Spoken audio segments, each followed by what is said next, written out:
আপনার জীবনে কি বারবার বাধা আসছে বা নেতিবাচক শক্তির প্রভাব অনুভব করছেন? তাহলে ৯ মে অর্থাৎ আগামীকাল কালাষ্টমীর এই বিশেষ রাতটি আপনার জন্য হতে পারে এক অলৌকিক পরিবর্তনের সুযোগ। এই বিশেষ দিনে আপনি কোন বিশেষ উপায় করবেন জানতে হলে আগে আমার চ্যানেলটি আপনাকে সাবস্ক্রাইব করতে হবে। ভিডিও ভালো লেগে থাকলে লাইক এন্ড শেয়ার করতে ভুলবেন না।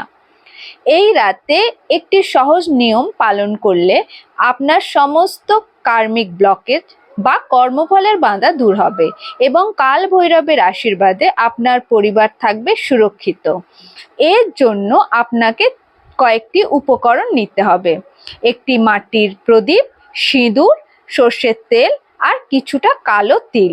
প্রথমে প্রদীপে সিঁদুরের তিলক দিন, যা সুরক্ষা কবচ হিসেবে কাজ করবে। এরপর তাতে সর্ষের তেল ও কালো তিল দিয়ে প্রদীপটি প্রস্তুত করে নিন। সময় এখানে খুবই গুরুত্বপূর্ণ।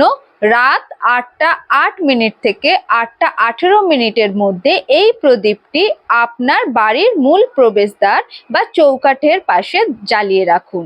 প্রদীপ জ্বালিয়ে হাত জোড় করে ১১ বার জপ করুন ওম ভৈরবায় নমঃ। পরে প্রদীপটি ওখানেই রেখে দিন।